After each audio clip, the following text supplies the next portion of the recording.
Así que nada, yo, bueno, no sé hasta cuándo se dice feliz año, ¿eh? ¿eh? Igualmente, la primera vez que uno se ve dice feliz año y como os digo, me alegro mucho de veros y como dijimos, pues vamos a intentar este jueves y el que viene hacer algo que bueno, que siempre se echa un poquito en falta porque casi siempre que se habla de la historia de la música, se habla de géneros, se habla de estilos, pues muy pocas veces nos centramos en una cantidad de música extraordinariamente grande y fantástica, que es buena parte de la música que se ha hecho desde finales del siglo XIX, principios del siglo XX, y mi interés, y ahora hay que ver si llegamos, sería a que escucháramos algunos ejemplos de qué se está haciendo, pues prácticamente no hoy como hoy, pero algunos ejemplos de 2010, 2015, 2000, hasta 2020. He cogido ejemplos para que veáis un poco qué se está haciendo, porque esto es como con la ópera.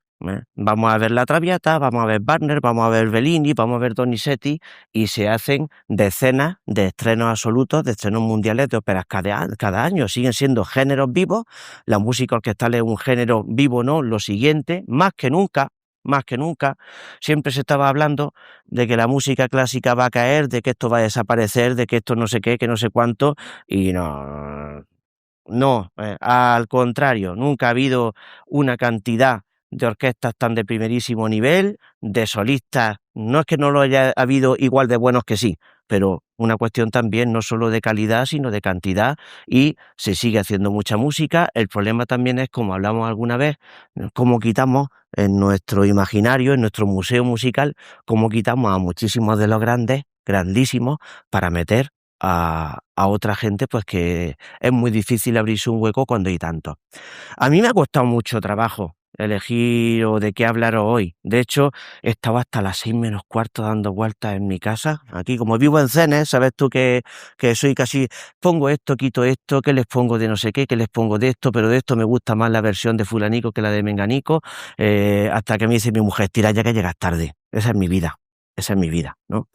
Y nada, lo que he hecho ha sido, creo que de manera muy pragmática, pensar la clase de hoy, hasta algunos de los ejemplos, bueno, la clase ha sonado feo, la sesión de hoy, hasta algunos de los ejemplos de los estilos más representativos, centrándonos, como me dijiste, en la música orquestal, hasta aproximadamente el principio de la Segunda Guerra Mundial, hasta el año 39, 40, 40 y poco aproximadamente, y la sesión del jueves que viene empezar con 1945 aproximadamente. De hecho, no es que haya tampoco ahí, que digamos, es que la Segunda Guerra Mundial fue un conflicto, ya sabéis, de tal magnitud que no estaba la gente para mucha música y muchas historias. Sí que es cierto que en la Primera Guerra Mundial, durante la Gran Guerra, sí que es verdad que hubo un intento que consiguieron mucho de habituar la música a los medios que había en su época, que fueron, que decayeron mucho. Hasta el mismo Stravinsky, del que hablaremos hoy en más de una ocasión, pues pasó de orquestas de 130, 140 músicos, como en algunos casos, a hacer una ópera para pocos solistas y 4 pianos de cola y percusión. Imaginaros cuando llamaron a la princesa de Polignac y le dijeron que traían 4 pianos de cola. ¿eh? Y era lo que hizo para ahorrarse dinero, para encontrar músicos, y dice, pues si no puedo hacerlo de esa manera, cambio las cosas. Y encima uno de los 4 pianistas era él, pues más ahorro todavía, ¿no? Como hasta incluso en periodos de tantísimo desastre a nivel, pues de todo, que os voy a contar, pues aún así, pues la creatividad y la imaginación del ser humano es absolutamente increíble, ¿no? Para entender qué pasa en buena parte del siglo XX, tenemos que irnos a, a los años 60, 50, 60 del siglo XIX y coger, del mismo modo que Beethoven marca prácticamente todo de una manera u otra lo que sucede en el siglo XIX, para entender buena parte de los movimientos musicales a nivel estilístico de finales del XIX y principios del XX, ¿qué figura creéis que es la más significativa o la más importante? ¿Mm? Brahms es uno de los más importantes, pero el que marca un antes y un después es Richard Wagner. ¿Mm? Es Richard, ¿no? Richard Wagner es, sin duda, uno de los 3, 4 compositores que a lo largo de toda la historia de la música occidental más influencia han tenido. Pensad que Wagner, a su vez, fue tiene una influencia de Beethoven absolutamente tremenda, y no hay compositor a lo largo de los 30, 40, 50 años siguientes. Wagner nace en el 13, muere en el 83, y es pues la base de la que bebe prácticamente todo el sinfonismo y buena parte de la ópera germánica en el siglo XIX, y no podemos entender a figuras. Algunas de ellas hablaremos, de otras pues esto es imposible hablar de todo, pero no podemos entender a Bruckner, a Mahler, a Richard Strauss, no podemos entender a Arnold Schoenberg, a Debussy, a ninguno de los más grandes, sin ver la figura tan gigantesca, tan ciclópea que era la música de Wagner. No solo la música, sino sus escritos filosóficos y sus escritos de carácter estético, porque son de los más relevantes que hay en este periodo. El cine no existiría, el concepto de la música cinematográfica no existiría sin Wagner, o sería distinto. De hecho, el concepto de drama musical y el concepto de obra de arte total wagneriano se considera el precedente del cine. El hecho de coger en su teatro, que sabéis que es un lugar de peregrinación, Bayreuth, va la gente allí a ver su ópera, el concepto fue totalmente cinematográfico. Por primera vez o casi por primera vez, una absoluta oscuridad. No había palco, todo el mundo como en los antiguos anfiteatros. La orquesta no se ve como no vemos en el cine a las orquestas tocando, estaba en un foso. Esa idea la pilló sobre todo de cuando estuvo unos años dirigiendo la ópera de Riga. Riga tenía los músicos debajo y toda la acción donde se concentra en la escena. ¿Es una peli o no una peli? Eso unido al concepto también fundamental en Wagner y en prácticamente muchísimo después, que es el concepto del leitmotiv, el motivo conductor. Asociar una melodía, generalmente corta, muy cortita, a veces 2 notas, 3 notas, asociarla a un personaje, a un sentimiento, a un estado de ánimo, a una situación. Y así funciona prácticamente buena parte de la música de cine, de la que también os he preparado unos ejemplos chulísimos para el jueves que viene. Por ver un poco el recorrido de una cosa y otra. Hombre, tendré que venderme, que si no, no venís. Pleno enero, hombre, habrá que dejar ahí la semillita. Y Wagner es importante por eso, y es muy importante porque partiendo de la música tonal, partiendo de las características propias que habíamos visto que se habían establecido pues en buena parte del periodo clásico pleno y en buena parte del romanticismo, hizo prácticamente estallar todas las bases que había establecido hasta el momento. No quiere decir eso que todos tomaron el mismo camino. De hecho, veremos dentro de unos minutos que en torno a 1900 había 5 o 6 caminos distintos, totalmente válidos, todos, para mí, absolutamente espectaculares, y solamente hay un compositor que desde el principio fue clarísimamente anti-wagneriano, solo uno, Igor Stravinsky. Pero como dice el principal historiador y el principal investigador de Stravinsky, dice que negar la importancia de Wagner es reconocer la importancia de Wagner. O sea, la influencia de Wagner es tan grande que hace que uno de sus continuos a lo largo de buena parte de su vida es negar a Wagner. Lo mismo que le pasó luego a Stravinsky con la figura de uno de los precursores o de los más importantes compositores de la música de vanguardia alemana y austríaca, que sabéis que es Arnold Schoenberg, el creador que os sonará con el expresionismo, la tonalidad, el dodecafonismo. Pues Stravinsky echando pestes de Schoenberg toda su vida, y a los 4 meses de morirse Schoenberg en 1951, Stravinsky hace una obra dodecafónica.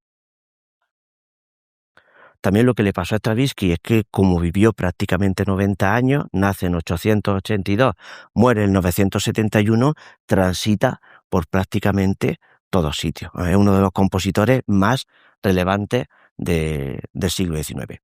Si hubiera que poner una obra que marca una clara diferencia entre todo lo que estaba transcurriendo en Europa en el XIX, con 2 estilos básicos, en realidad uno, pero con algunas diferenciaciones, romanticismo y nacionalismo, una obra que supone un vamos hacia adelante es Tristán e Isolda, de Wagner. Una obra de 1865 que Wagner hizo en relativamente poco tiempo, se enamoró de Matilde Wesendonck, también de ahí, por ahí vienen los Wesendonck-Lieder, ¿no? Y se enamoró de la mujer de uno de sus mecenas, cosas que pasan, ¿eh? Hasta planearon huir, ¿eh? Lo que pasa es que a la estación de tren Matilde parece que tenía la cabeza más en su sitio que Wagner y Matilde no acudió, pero el Tristán y Isolda pues cuenta, ya sabéis la historia de ese amor imposible, que solo puede quizá materializarse de manera no materializada en un mundo idílico en otro plano. Tengo que hacer spoiler muchas veces, pero sabéis cómo acaban Tristán e Isolda. Mal. Vamos a dejarlo ahí. Esa ópera marca pues un antes y un después por el uso de una armonía mucho más compleja, una orquestación tremenda, el concepto tradicional de las melodías cambia muchísimo y claro, el problema es que yo he seleccionado ejemplos de 3 minutos de duración, más o menos de cada cosa. Tristán y Isolda dura 4 horas. ¿Mm? Con lo cual, pues la cosa es bastante difícil de entender con poco tiempo. Todo lo que os he traído es de vídeo, veréis qué grabaciones más malas os he traído hoy. ¿Eh? Y la idea es que entendamos un poco, pues con audiciones sobre todo como esto. Esto es el preludio de Tristán y Isolda, lo que sería, ya las oberturas no se llaman oberturas solamente, se llaman preludios, se llaman oberturas, tienen nombres distintos, pero se llama un preludio porque a diferencia de lo que habíamos estado viendo hasta entonces, el preludio es como una presentación de los personajes de manera totalmente musical y de las situaciones y del amor, hasta del veneno. ¿Por medio de qué? Por medio de los leitmotiv. Eso es lo que nos pasa muchas veces cuando estamos viendo una peli, no sale ni un personaje ni está hablando, pero sabemos de quién están hablando porque escuchamos la música asociada a esos personajes, ¿no? Esto es una versión de Filarmónica de Berlín con Simon Rattle en 2009 y el acorde del principio del Tristán y Isolda es la música de la que más se ha escrito en toda la historia de la música. De hecho, Wagner es el compositor del que más estudios se han hecho. Hace poco se hizo, hace 4 o 5 años, un catálogo de libros y artículos sobre Wagner, y son 4 tomos, porque recogen las más de 15.000 obras que se han hecho acerca de Wagner hasta el momento, o sea, que esto ha corrido, esto ha dado para mucho.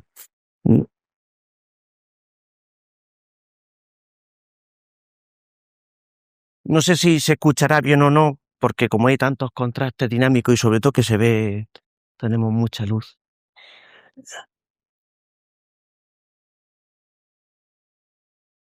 Las primeras notas son un leitmotiv.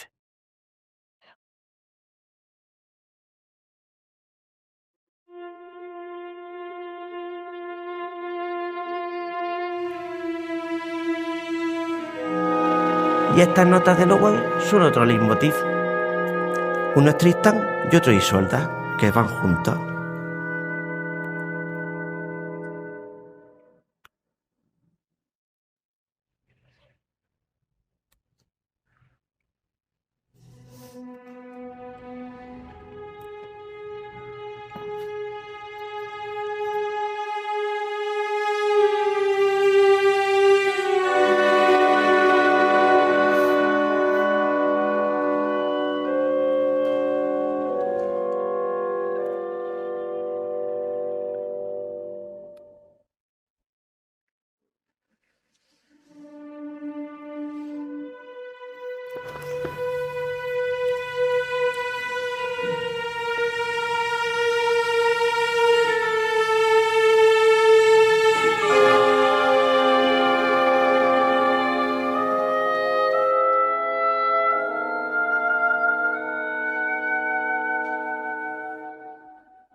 El discurso tradicional de melodía se ha roto totalmente. Veis que esto vaya por otro sitio. La tensión amorosa. 2 notas.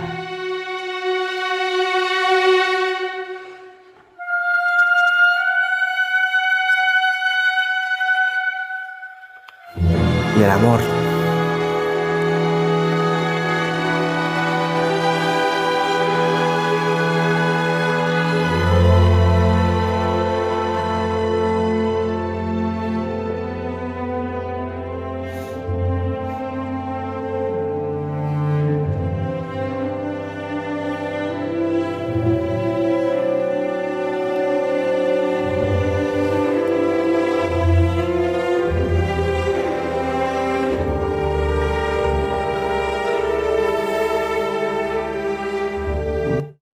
Rompe, por ejemplo, el esquema habitual de movimientos que terminan, de arias como la italiana, al final de las cuales la gente aplaude, el concepto de la ampliación de la armonía con notas muy extrañas hasta que llegamos a utilizar ruidos más adelante con otros compositores.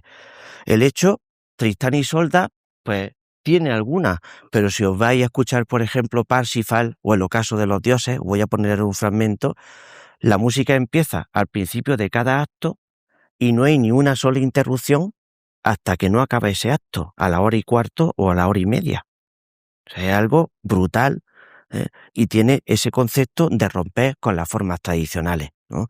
La orquesta, habéis visto que orquestón, las dimensiones de la orquesta crecen muchísimo, se van incorporando, recordéis que dijimos los instrumentos, la familia de instrumentos de viento, madera, viento, metal, la percusión va creciendo, va creciendo, va creciendo, y esas orquestas son las orquestas de Gustav Mahler, esas orquestas son las de Debussy, las de Stravinsky, esas orquestas gigantescas tienen también su precedente aquí, tienen su precedente aquí.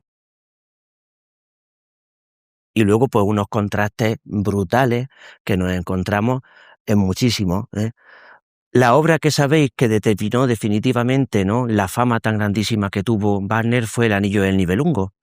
Un conjunto de un preludio, esto es como El Señor de los Anillos, El Hobbit, el preludio y 3 óperas, son cuatro producciones que tardó en hacer cerca de 20 años, son más de 3.500 páginas de manuscritos, imaginaros qué locura, que terminó en 1874 y estrenó en 1876.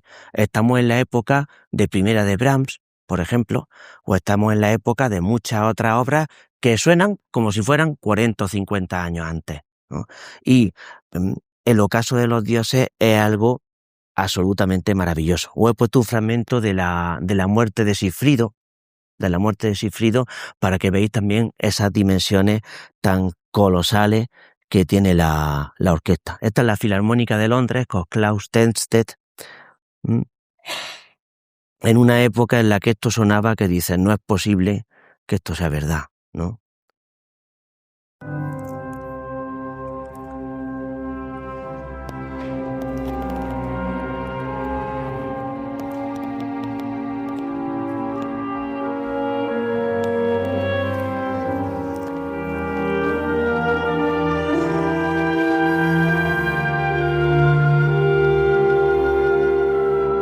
Es uno de mis favoritos. Es un director no conocido porque grabó poquito, pero es absolutamente extraordinario. Este es el tema de la mujer de Sigfrido.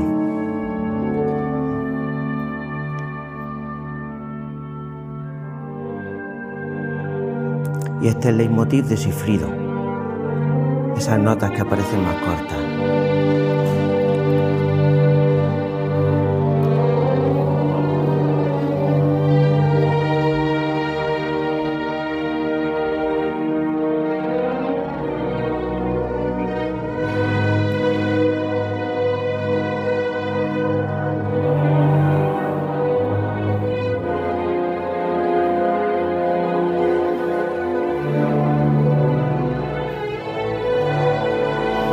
Y como ahora sale el tema del resurgimiento de Sigfrido cuando llega al Valhalla, esa trompeta.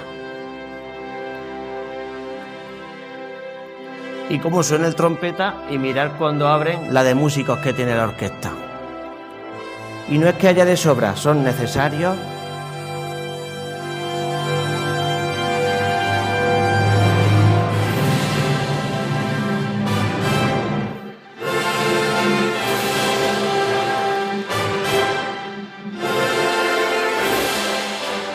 El tema de Sigfrido suena ahora en las trompas.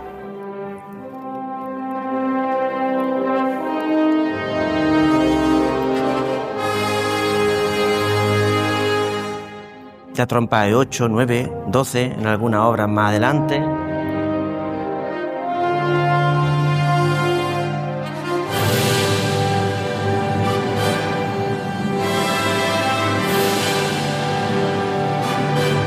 La trompa tiene el carácter solemne de la música de cine, las trompetas un carácter más bélico. Se le ha caído la tri.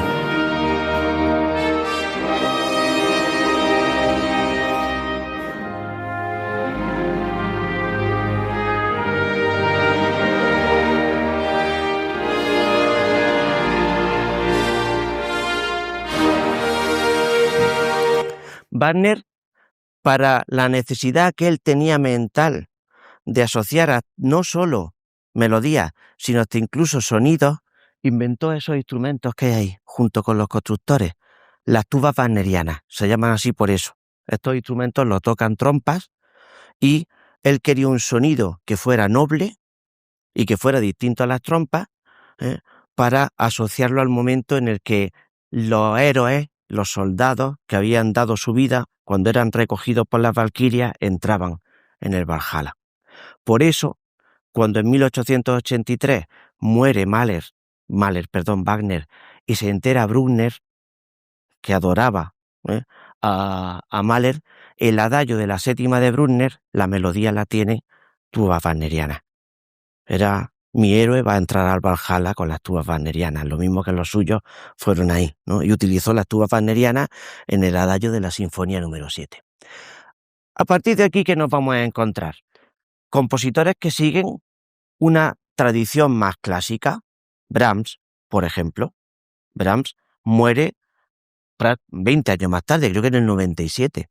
Muere bastante más tarde que Wagner, y su línea es un compositor absolutamente extraordinario, pero sienta sus bases están dentro de, podríamos decir, la faceta más o la línea más de perpetuar estilos, formas y géneros, teniendo como cabeza la figura de Beethoven.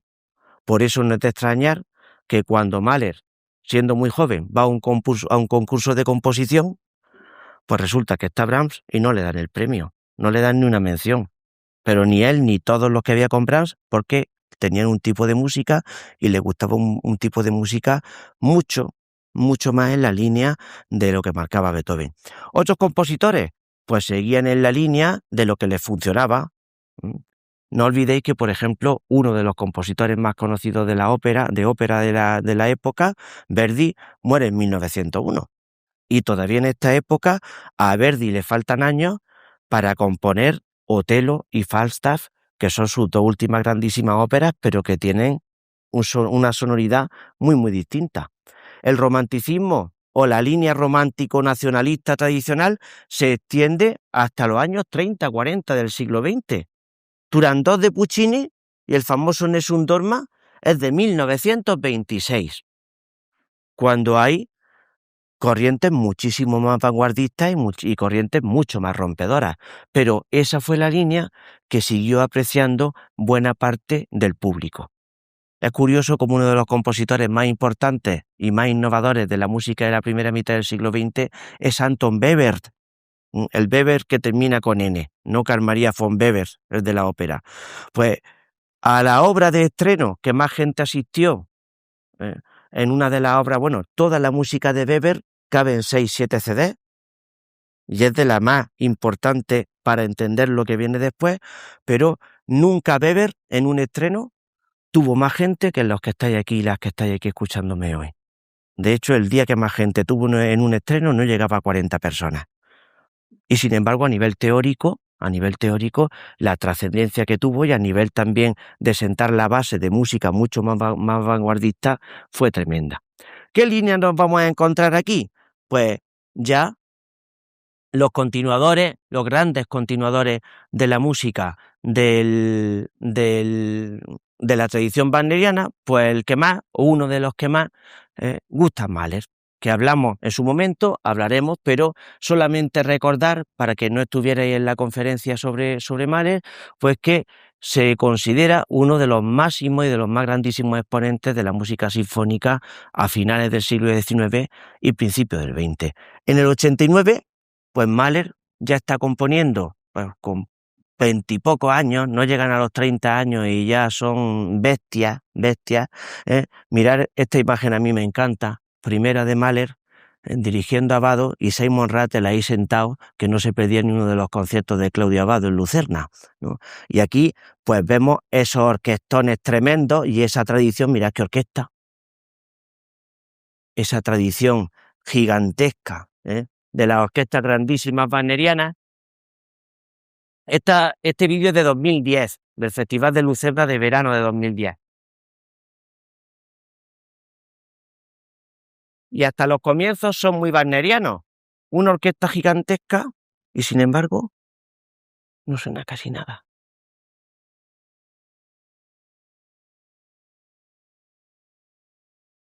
Ya han empezado.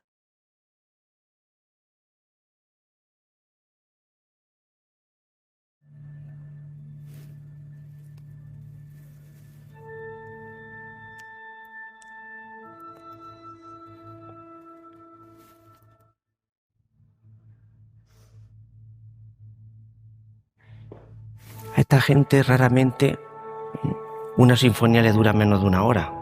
La expansión de las formas, la expansión, esto que suena aquí es un leitmotiv, que ahora se amplía.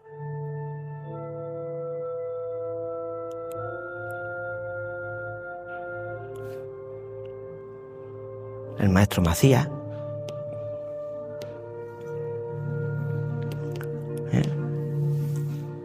Y pasamos desde esas partes a otras. Quiero poneros el final de esta sinfonía para que veáis pues cómo suenan mucho a Mahler, suenan muchísimo a Mahler, pero desde el principio también son muy diferenciados. Y cuando esta gente, y encima como toca esta gente, cuando abre aquí el grifo, pues Dios mío, lo que te puede salir.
sigue habiendo sinfonías, y recordáis que, eso lo hablamos el año pasado ya, como las formas instrumentales más importantes para orquesta eran la sinfonía.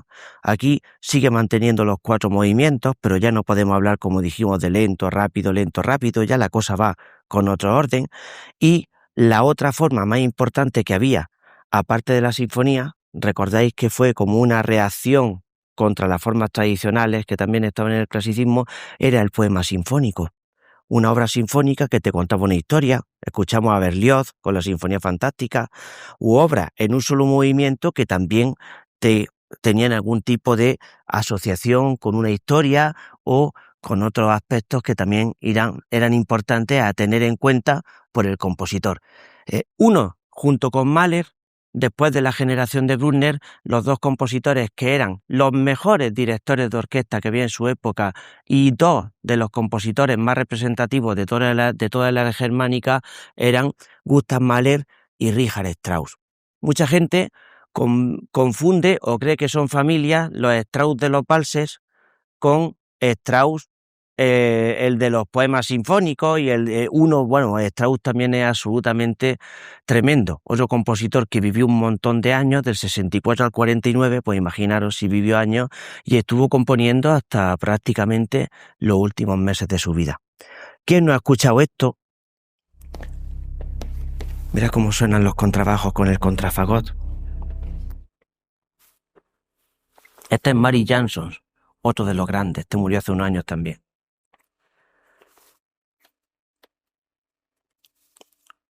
Basado en un texto de Nietzsche.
Y eso es lo que conocemos de la sierva Zaratustra. La media hora de después no la solemos conocer.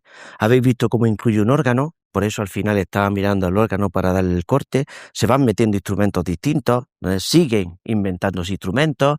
El piano desde unas décadas ya entraba a formar parte de la plantilla como un instrumento más, en algunos casos, no como solista necesariamente, ¿no? Y bueno, esta obra también, veis, de la época que estamos, precediendo a los inicios del siglo XX, pero Strauss estuvo componiendo obras absolutamente rompedoras y otras de un carácter mucho más romántico hasta prácticamente su muerte en 1949. Las últimas canciones son de esa época. ¿Quién empieza o qué otros atributos hay? Pues también el coro. Beethoven sigue estando detrás. De hecho, hasta Mahler no le puso a la que era su 9ª sinfonía la 9ª, porque como era tan supersticioso, dice, si Beethoven se ha muerto a la de 9, yo me iba a morir a la de 9. Bruckner se murió cuando compuso 9. También es verdad que tiene 11, pero bueno, y vamos, ya sabéis que entre músicos maniáticos, esquizofrénicos, hipocondríacos, vamos, eso, uno de los más hipocondríacos del mundo era Arnold Schoenberg. Las anécdotas son muy buenas, ¿no? Hay una, por cierto, muy graciosa de Stravinsky, que una vez dijo que cuando se nacionalizó americano tenía que haberse puesto en el apellido Strawhisky, de lo que le gustaba el whisky, ¿no? Y soltó eso un día. Él dice, yo me debería haber puesto el nombre y me debería haber puesto Strawhisky. La tradición que también inauguró Beethoven de incluir coros, de incluir solistas, se sigue dando en buena parte de finales del XIX, se sigue dando también en el XX. De hecho, una de las obras más grandes instrumentales que se han compuesto nunca son los Gurre-Lieder de Arnold Schoenberg, que requieren de una orquesta de cerca de 150 músicos.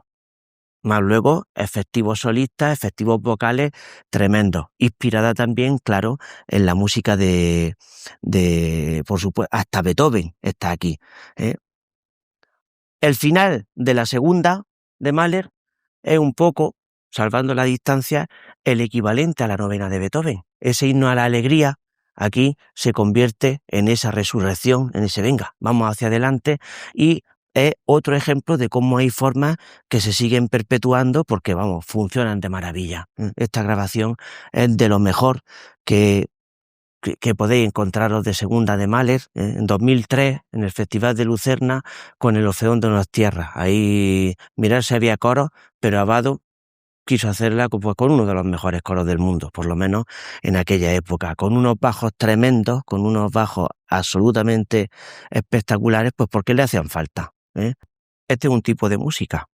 En otros sitios, otras escuelas, otros países, otra manera de pensar y una sensación que había de que la hegemonía centroeuropea iba a caer, como iba a caer el sistema tradicional, hizo que hubiera pues otras necesidades de expresión distintas, hubo otras influencias también que vinieron de otros sitios, y claro, pues hubo a principios del siglo XX muchos ismos, siguió habiendo nacionalismo, pero hubo un nacionalismo de carácter romántico que dio paso a un nacionalismo de vanguardia, hubo un impresionismo, siguió habiendo eh, romanticismo, pero también hubo expresionismo, atonalismo, dodecafonismo, será por ismos, y cada uno atendió pues a unas necesidades particulares, más o menos, aunque claro que luego se crearon escuelas. Hubo un primitivismo cuando llegaron conocimientos de música de carácter tribal, por ejemplo, africano, sobre todo, bueno, cuando ya sabéis que algunas potencias europeas acabaron con América, pues venga, vamos a quedarnos con África, pues trajeron todo, y cuando hicieron lo propio con Oriente, pues llegó otra corriente que fue el orientalismo. Si a todo eso le unimos el conocimiento que hubo cada vez más grande de la música del pasado, llegó una reinterpretación de la música del pasado con un sonido moderno y tenemos el neoclasicismo. Hay quien pensó que había que incluir los ruidos, que el mundo había cambiado, que había que romper totalmente con lo que había habido antes. Y al hilo de corrientes políticas que tantos quebraderos de cabeza sabéis que andan en el siglo XX y vuelven a dar en el XXI, al lado de los fascismos, y sobre todo en Italia, surgió una corriente también teórica y musical que no tuvo mucha proyección tampoco en la práctica, que fue el futurismo. Pensaban que había que incluir como fenómeno sonoro el ruido de las máquinas, la calle, el bullicio, ¿por qué no? Instrumentos construidos directamente para reproducir la bocina. De hecho, hay un ballet de Erik Satie, a todos suena Erik Satie, hizo un ballet que se llama Parade, que es el primero que incorpora, aparte, bueno, utilizaron hasta Tchaikovsky en la 1812 los cañones como un instrumento, las campanas, pero no dejan de ser un instrumento musical. El Satie en Parade incluyó el ruido de una cadena, dando con el suelo, incluyó una máquina de escribir, incluyó sirenas de ambulancia, de las que se escuchaban en la calle, tiros de una pistola, y ya se abrió la veda y madre mía, os podéis encontrar casi cualquier cosa, ¿no? Como digo, ya metido en el siglo XX, hubo gente que siguió con la tradición. Uno de los compositores que a mí más que me encantan, creo que a todo el mundo le encantan, y que sin embargo la teoría dejó un poquito de lado mucho tiempo, es la figura de Sergei Rachmaninoff. Un pianista extraordinario, un compositor extraordinario, pero muchos de los importantes no están porque hubo también una idea de estudiar la historia y quién era importante en términos puramente positivistas. Parece que solo era bueno el que aportaba, el que innovaba y el que llevaba, el que hacía algo totalmente distinto de lo que había hecho antes. Eso está muy bien, pero ¿por qué no pueden convivir estilos distintos? Rachmaninoff, con 19 o 20 años, había hecho un primer concierto para piano y sobre todo una primera sinfonía absolutamente bestial, que seguramente casi no la conoceréis, ¿eh? Esa sinfonía la estrena y se la estrena Glazunov, es que no me sale el nombre, Alexander, no me acuerdo. Glazunov, que era uno de los mejores directores de orquesta que había en Rusia en aquella época, después de Tchaikovsky. Estamos hablando del 90 y tantos también. Glazunov había bebido tanto ese día que hasta se cayó de la tarima, el día del estreno. Ese sí que era un borracho empedernido, a muerte. Eso fue un desastre. Aparte del estreno, que fue un desastre, y de que la obra se las traía porque era muy novedosa para la época, el crítico más importante de Rusia, en el periódico más importante de Rusia, concluyó su crítica diciendo que de vez en cuando algunos músicos merecían arder eternamente en el infierno. Y sin duda uno era Rachmaninoff. Un jovencito recién empezando, pues eso le supuso 3 años de psiquiátrico. Querer dejar la música, y al cabo de un tiempo se reconcilió e hizo 2 de las obras que creo que son universales y más conocéis: el concierto para piano número 2, y su sinfonía número 2, que es pues absolutamente maravillosa, ¿no? Y menos mal que remontó y nos dio muy buena música. Bueno, su obra para piano solo es un referente a principios del siglo XX, y así muchas cosas. Os he traído un fragmento de la sinfonía número 2, el más conocido, para que conozcáis, si no lo conocéis, al que va a ser el director del concierto de Año Nuevo del año que viene, Alexander Soskiev. Ya están corriendo ríos de tinta con los de este año, si queréis eso lo hablamos otro día. Para mí ha sido uno de los conciertos más fascinantes de uno de los directores más importantes del panorama actual. A veces debería cuidarse mucho de cómo hablan algunos cuando estamos hablando del director titular desde hace ya mucho tiempo del teatro de ópera más importante del mundo.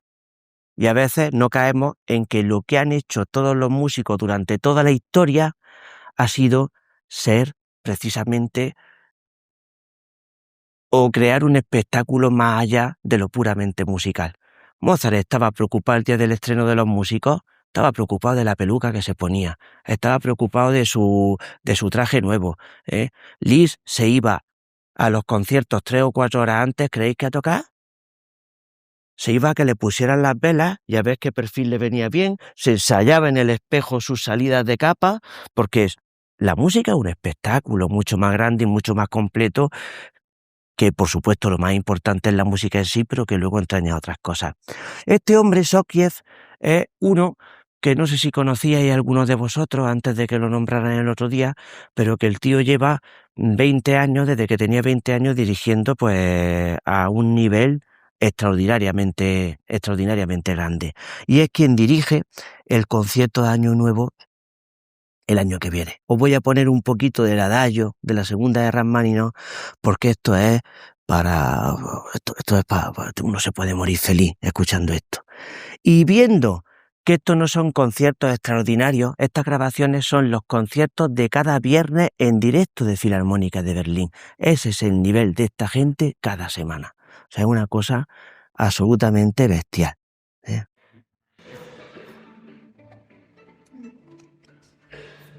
Mira si era famoso Soskiev, que esto es de 2010 y 16 años antes de que va a dirigir el concierto ya está dirigiendo Berlín. Y no es ni de cara, ni de gestos, es de trabajo.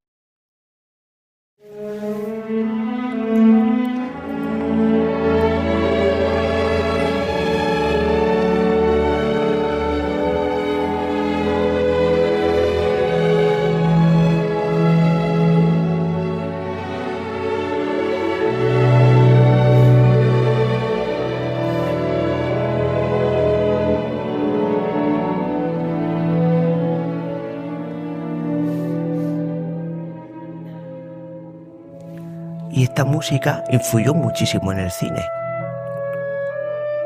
Cuando no utilizamos el clarinete en escenas de amor, cuando no lo utilizamos en momentos melancólicos, ese sonido orquestal, esa asociación ha venido siempre.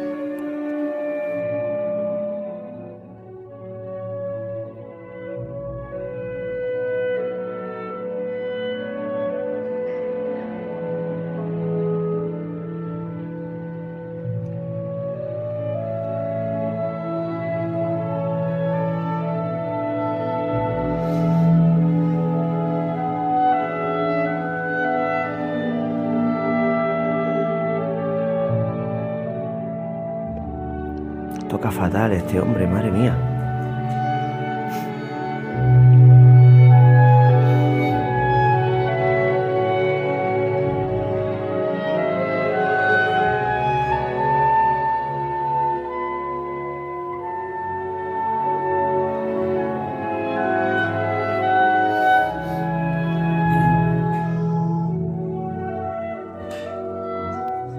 Esto es puro romanticismo en el siglo XX.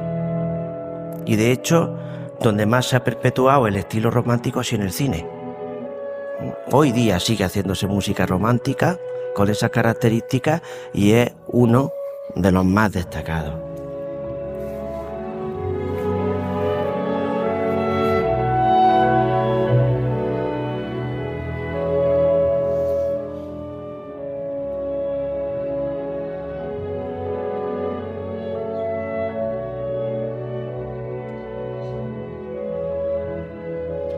Esto es un ejemplo clarísimo de una melodía, un solo extraordinario del clarinete y una orquesta entera que está acompañando. Acordaros la melodía con acompañamiento.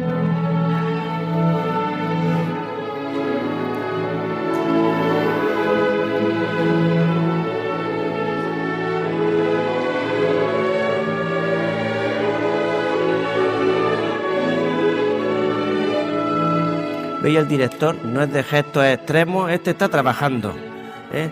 No es ni obligatorio, como muchos hacen, dirigir de memoria. Eso le impacta mucho al que lo ve. Pero ya cómo suena la orquesta.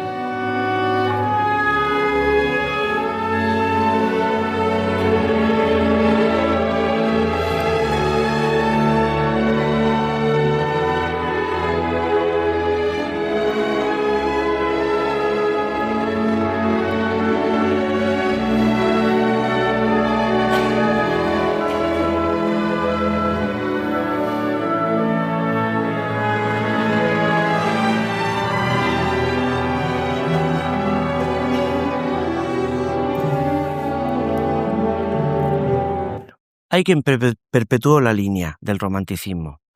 Otros dijeron, vale, tenemos los colores, tenemos el dibujo, tenemos toda una paleta de colores. ¿Por qué vamos a usarlos de la misma manera? ¿Por qué no cogemos y en vez de combinar el rojo con el verde para que me salga tal, combino el azul con el amarillo? ¿Por qué en vez de lo más importante ser la línea, la estructura, por qué no lo más importante es el color en sí? Eso pasó en la pintura con un término que odiaron los impresionistas. Eso pasó exactamente con la música, porque un compositor que difuminó las líneas tradicionales, que no usaba la paleta del mismo modo, que no convocaba del mismo modo, que no lo llamaron impresionista, un término en el que cada vez que se lo decían se ponía hecho un demonio, la figura de Claude Debussy. Francia, a finales del siglo XIX y principios del siglo XX, tuvo a Debussy, bueno, tuvo muchos maestros extraordinarios, pero tuvo a Debussy como su cabeza más visible, un compositor que fue maestro y sirvió y fue una influencia tremenda en compositores, pues por ejemplo, Maurice Ravel, el que más conocemos, asociado a Debussy. Conocemos a Ravel sobre todo por una obra que Ravel dijo, ojalá no hubiera compuesto esto en mi vida, el bolero. Y sin embargo, el bolero es todo un estudio de instrumentación. ¿Cuántos colores puedo sacar combinando uno con otro con otro, metiendo saxofones, metiendo no sé cuánto? Y es un estudio de instrumentación extraordinario. Pero Ravel se arrepintió buena parte de su vida de eso. Debussy, Ravel influyeron, la música de Debussy influye muchísimo en Stravinsky, porque Stravinsky Cuando Debussy compone una de sus obras más importantes orquestales, El Mar, pues Stravinsky tenía 23, 24 años. Y esa música influye muchísimo. Debussy influye muchísimo en nuestro músico más internacional, en Manuel de Falla. Cuando Falla va a París, se tiene un tiempo rondando a ver si me pagan el premio por la vida breve, que era estrenar la ópera y darme dinero. Le dieron un tercio del dinero acordado y la ópera, si fuera por los españoles, estaría sin estrenar todavía. Va a visitar a Debussy y lo primero que le aconsejan a Falla es: no te vayas a la Schola Cantorum. La Schola Cantorum era el conservatorio, por decirlo así, el sitio donde se estudiaba de manera más tradicional. No es que fuera un sitio malo. De hecho, nuestros dos compositores del 20 más internacionales, bueno, sabéis que estaba Albéniz, que era un poquito anterior, y que estaba en París, y que ayudó también a Falla mucho. Estaba Granados. Granados, no sé si lo sabéis, pero tuvo una muerte muy desgraciada al pobre. Se lo cargó una bomba norteamericana cuando venía en un barco mercante y lo confundieron con un barco alemán. Ahí los norteamericanos siempre dando la nota, hace 100 y pico años, 200 y ahora.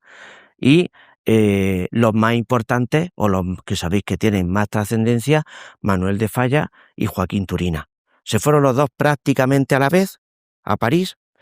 Turina estudió en la Schola Cantorum, por eso Turina sigue haciendo más sonatas, más conciertos, más obras sinfónicas más tradicionales, de una manera magistral, y Falla desde el principio tiró por otro sitio. Tiró por otro sitio y creo que gracias a eso pues tenemos uno de los músicos más internacionales en España, después de la generación que hubo tremenda de compositores del Renacimiento allá por el siglo XV, por el siglo XVI. No es que no hubiera otros importantes, pero es que alcanzar ese renombre internacional no lo habían tenido otros.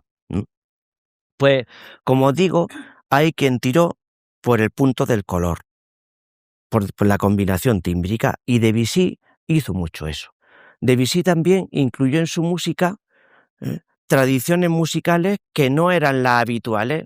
En la Exposición Universal de París de 1888, Debussy escuchó un gamelán. Un gamelán es una orquesta típica de percusión oriental, de Java, y se quedó absolutamente prendado de esas combinaciones rítmicas y de esos sonidos que no tenían nada que ver con la música oriental, con la música occidental. Y empezó a utilizar modos que no eran ni los que se utilizaban en Europa, ni los modos gregorianos, que eso también lo utiliza luego por otro lado, ni la música medieval.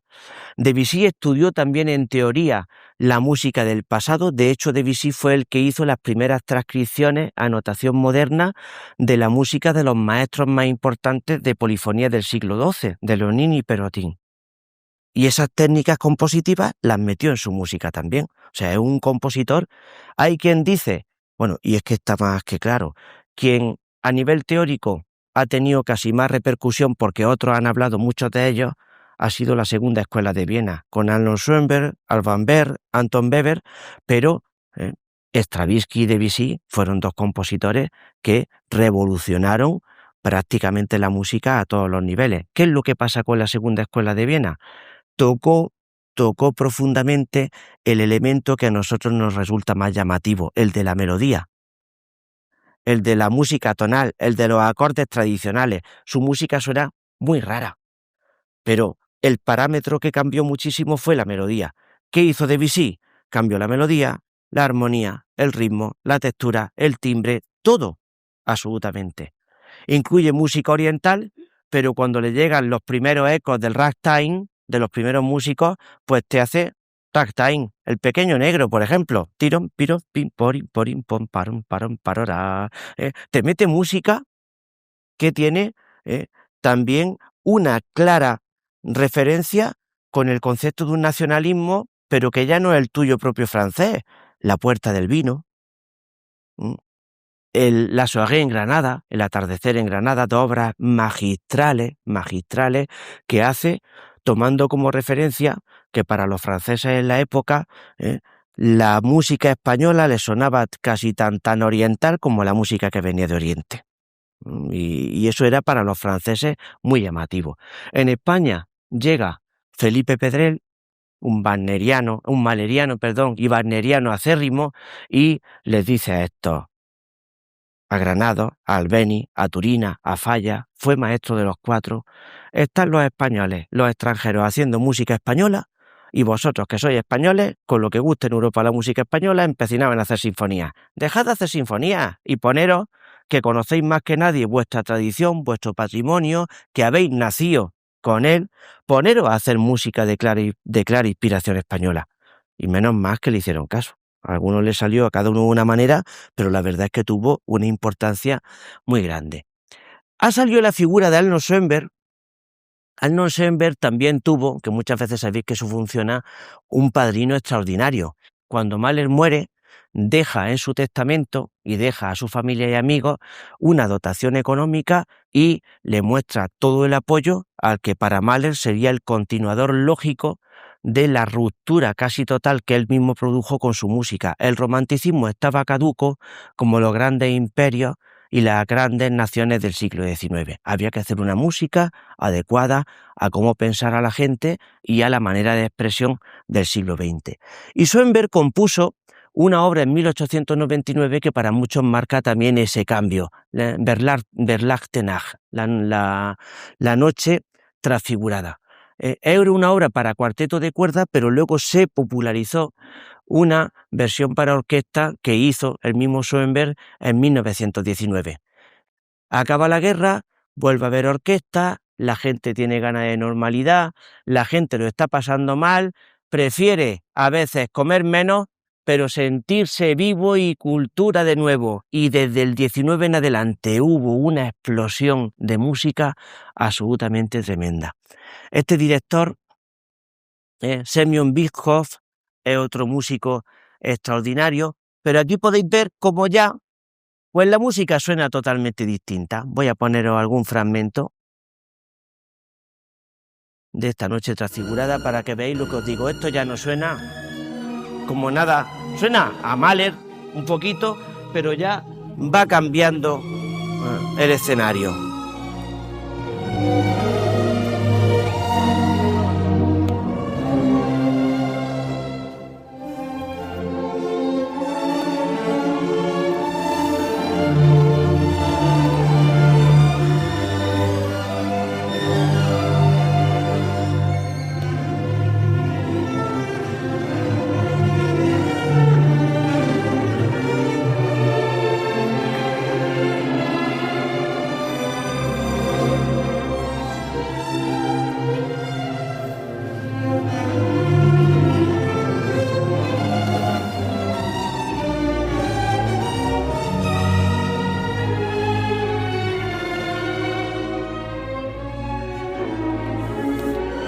Dijo un crítico que la noche transfigurada representaba, la noche transfigurada en el 99, los últimos estertores de una Europa que estaba cayéndose a pedazos.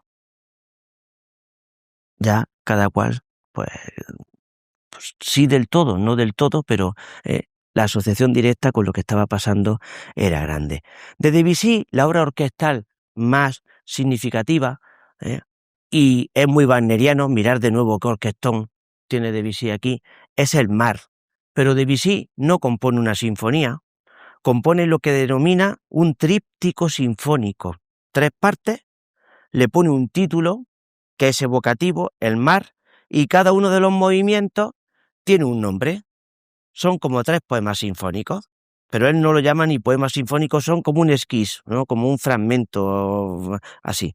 Al primero lo llama Del alba al mediodía, de l'après-midi, no recuerdo, de l'aube à l'après-midi. El segundo se llama Olas y el tercero se llama Sirenas. Y esta es la primera obra en la que un compositor incluye la voz, pero no en el concepto tradicional de la música vocal, sino como instrumento. No tiene texto.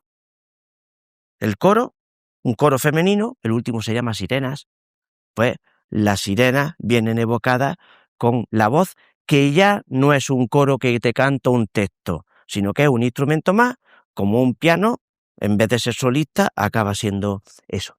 Y son obras que en su época, casi todas, no tuvieron muy buena acogida, pues porque Pensad que esto no es cuestión de dar o no las notas, por muy buen músico que sea. Es cuestión de entender lo que el músico te quiere transmitir. Y mucha gente no tarda la gente tarda en pillar esto, ¿no? Eso le pasó, al primero que le pasó continuamente fue a Beethoven, que maestro, no, esto no lo entendemos. Y él decía, no os preocupéis, esta música es para el futuro. También se la gastaba también bien, ¿no? Pero que con Debussy nos encontramos que mientras que en Francia era admirado y en España, en Alemania lo ponían a caldo. Muchos conocemos, algunos la tendréis seguramente, la grandísima enciclopedia universal, Espasa Calpe, en un montón de tomos. Esa enciclopedia se escribió en todos estos años. Y cuando aparece Debussy, la enciclopedia Espasa Calpe es una traducción de artículos alemanes, casi todos. Aparece Claudio Debussy, por supuesto traducido, como un compositor que por mucho que ensalcen los franceses, tiene oficio pero ningún talento. ¿Creéis que puede una enciclopedia empezar así? Lo mismo que la voz Wagner se escribió en 1900, de los últimos tomos, se escribió justo en el momento en el que los nazis ganan en el 33 y empieza la voz Wagner, pensar que es pues uno de los pilares de la cultura y de hecho ideológicamente el nazismo tiene una base importantísima en los escritos teóricos de Wagner. Y dice, Ricardo Wagner, compositor que en contra de lo que algunos afirman es de pura raza aria, así empieza. Se sabe que su padre en realidad no era su padre, que su madre se había liado con otro que fue su padrastro y que era judío. Ya está, hoy sí se sabe. Pero ya en la época estaba la cosa... pero veis la importancia que tienen elementos que son totalmente extramusicales en muchos casos. Pues Debussy tiene una música fascinante, pero uno no va a escuchar cadencias claras, no va a escuchar un discurso en el sentido tradicional, las melodías no son iguales, las armonías tampoco, y eso es muy wagneriano. Recordéis que también dijimos que Wagner intentaba romper con lo que era y buscar una línea de continuidad directa. Orquestas con un montón de instrumentos exageradamente grandes. Aquí tenemos otra vez a Abbado con Berlín. Iba a poner un fragmentillo del final del primero y del segundo para que veáis un poco cómo suena. Ya estamos en 1905.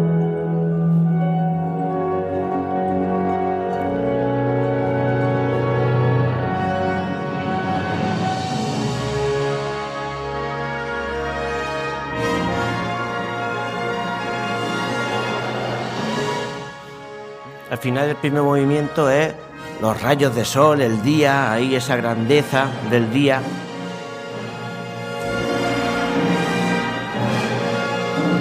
Ahí tenéis un timbalero claramente motivado. Es extraordinario ese timbalero.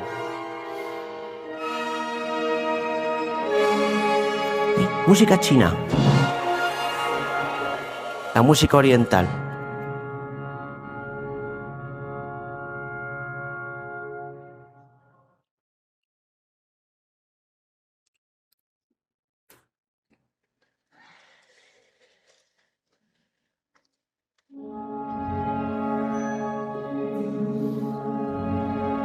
El juego de la ola. ¿Ves cómo intenta representarlo?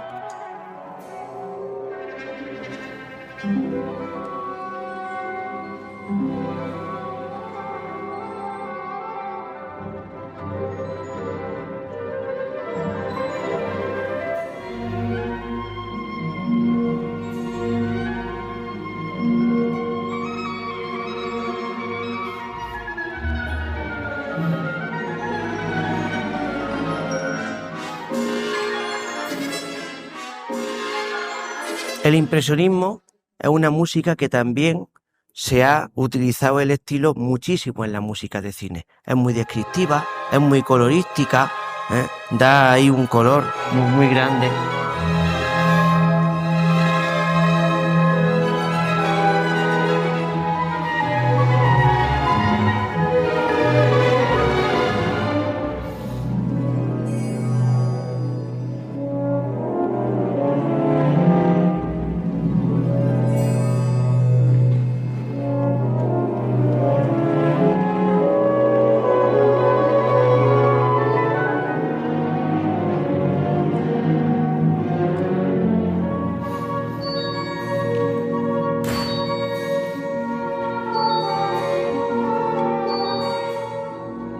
las melodías suenan distintas, ya no suenan como las melodías que hemos escuchado antes, todo muy distinto. Y el que llega en París también, ¿no? Aunque no en París, pero sí hizo famosísimo en París, y dice, aquí estoy yo, porque mucha de esta música no solo hay que tener en cuenta los compositores, hay que también tener en cuenta la labor de mecenazgo que ejerce mucha gente. En París, la princesa de Polignac, os imagino que os sonará, o hablamos de ella, fue una de las mecenas más extraordinarias que hubo en estas décadas. Le encargó prácticamente todos los ballets a Satie, a Debussy, a Stravinsky, algunos de ellos, a Manuel de Falla, a Poulenc, a Milhaud, a Auric, del grupo de los seis, prácticamente a todos. Y otra figura muy relevante a principios del siglo XX fue un empresario que dirigía una de las compañías de ballet más grandes del mundo, Sergei Diaghilev. Sergei Diaghilev, que tenía como primer bailarín a Nijinsky, considerado, pues, no podemos verlo, hay muy pocos testimonios, pero considerado uno de los más grandísimos bailarines de la historia, con el que también había que lidiar, padecía de esquizofrenia, y cuando eso decía vamos para adelante, pues madre mía, cómo uno controlaba a este hombre, pero merecía la pena, según contaban todos, intentar lidiar con él como se podía, porque era absolutamente extraordinario. Cuando entra en escena Stravinsky, cuando después de una formación muy sistemática y el tío empezó relativamente después que otros, ya se había casado, tenía un hijo y era funcionario, cuando dijo, yo no quiero ser esto, quiero ser compositor. Y cogió y se fue directamente a ver. Había tenido una formación, no era de cero, sabía mucho, pero él se puso en manos de uno de los compositores rusos más importantes que había en la primera década del siglo XX, Rimski-Kórsakov, que os suena casi seguro, con ese Sherezade y con una cantidad de obras extraordinarias, que bebe, y que Sherezade era uno de los compositores, Rimski, del grupo de los cinco. Pues el nacionalismo, esa corriente que tiene esa inspiración claramente en las tradiciones, en el folclore, en la cultura, en el idioma, está con Stravinsky. Pero Stravinsky desde prácticamente el principio fue un músico de vanguardia. Fue un músico que quiso romper con la tradición. Y luego, ¿qué le pasaba a Diaghilev? Él sabía clarísimamente que tenía dos opciones. O hago lo de todo y tengo que competir con otros, o directamente mi producto se destaca del resto por ser absolutamente vanguardista.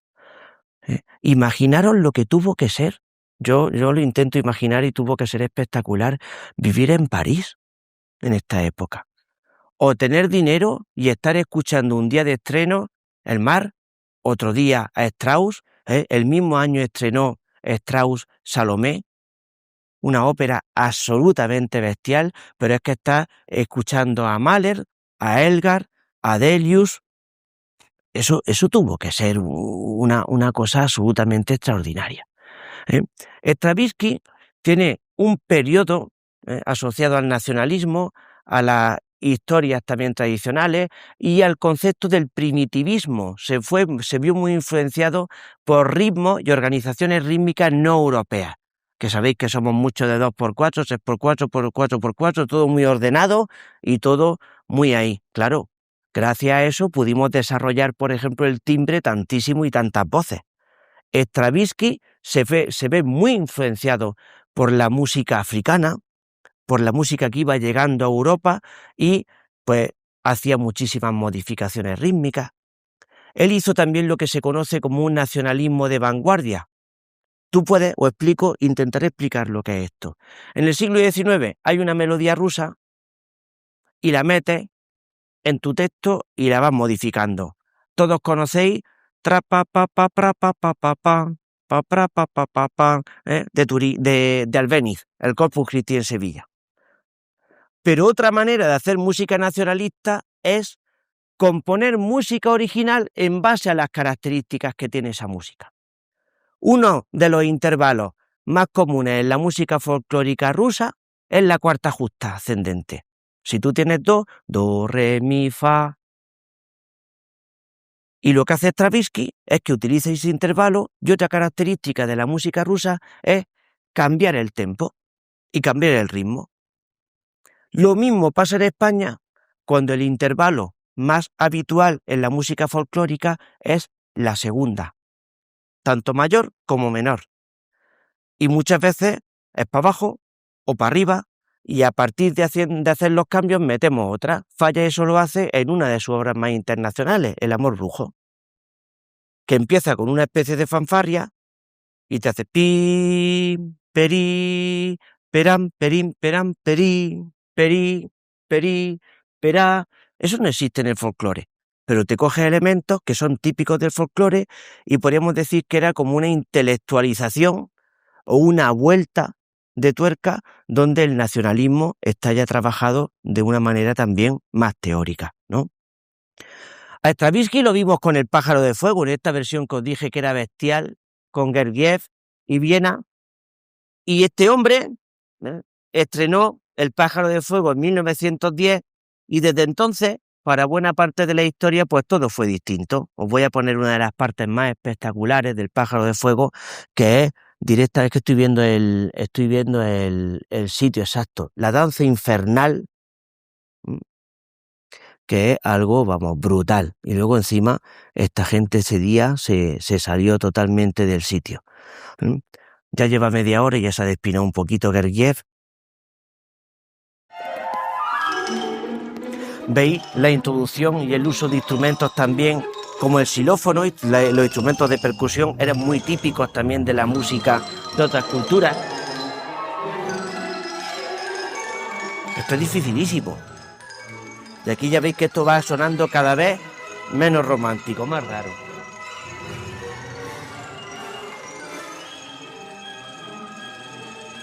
No empezó la danza infernal, la danza empieza ahora. Ahí está.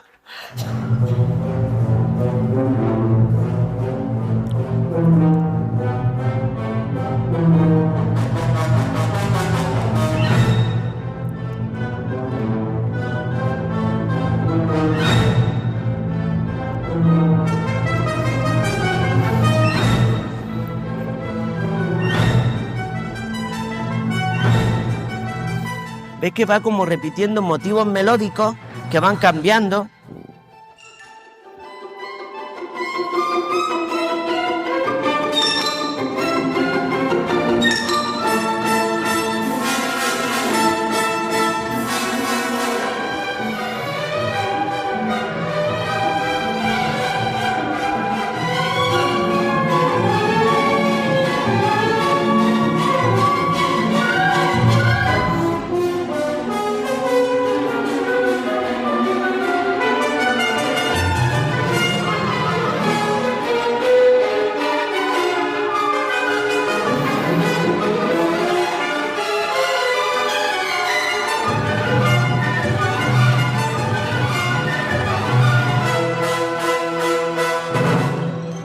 ...27 años tenía Stravinsky cuando estaba haciendo estas cosas.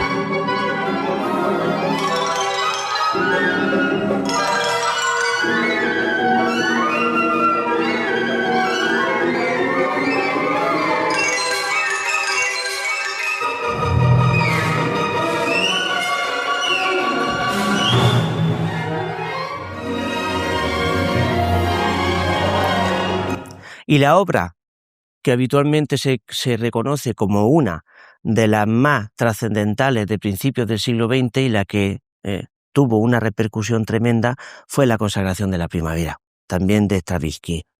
La compuso en 1913, el día del estreno, perdonad la expresión, corrieron sillazos, hostias, insultos, además, hostias literales, del escándalo tan grandísimo que supuso la obra, no tanto por la música es bestial, y de hecho la siguiente representación fue un éxito absoluto, sino porque franceses, compositores franceses y gente del mundo de la cultura francesa que estaba muy enfadada porque el ruso había venido y pues prácticamente se había quedado con el monopolio de los encargos más importantes, hubo gente a la que contrataron para que dinamitara la función directamente. París era también muy famoso